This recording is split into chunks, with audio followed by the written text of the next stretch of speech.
Spitali i Përgjithshëm i Pejës është qendra e dytë shëndetësore publike që do të ofrojë shërbime me rezonancë magnetike. Drejtues të lartë të institucioneve shëndetësore i dhanë rëndësi të veçantë për urimin të kësaj aparature.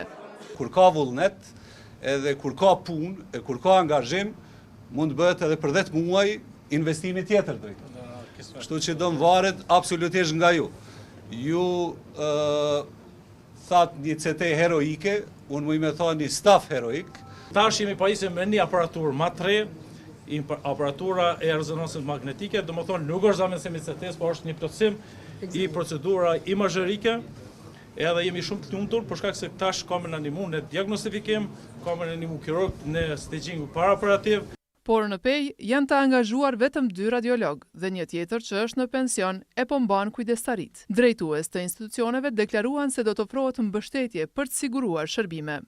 Klinika e radiologjisë në SHSKUK do të mbështes në vazhdimsi, sidomos në fillim, se e dini që keni pak kuadër këtu, jemi të gatshëm të ju mbështesim në të ardhme çka do që keni nevojë. Qytetarët e Pejës me këtë aparaturë do t'i kenë shërbime diagnostikuese me rezonancën magnetike patjetër.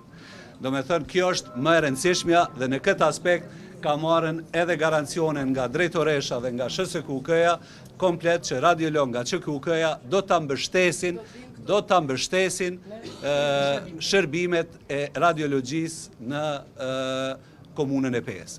Për krahje për nisjen e këtij shërbimi shprehu edhe kryesuesja e Komisionit Parlamentar për Shëndetësi e antar të bordit të SHSKUK-s.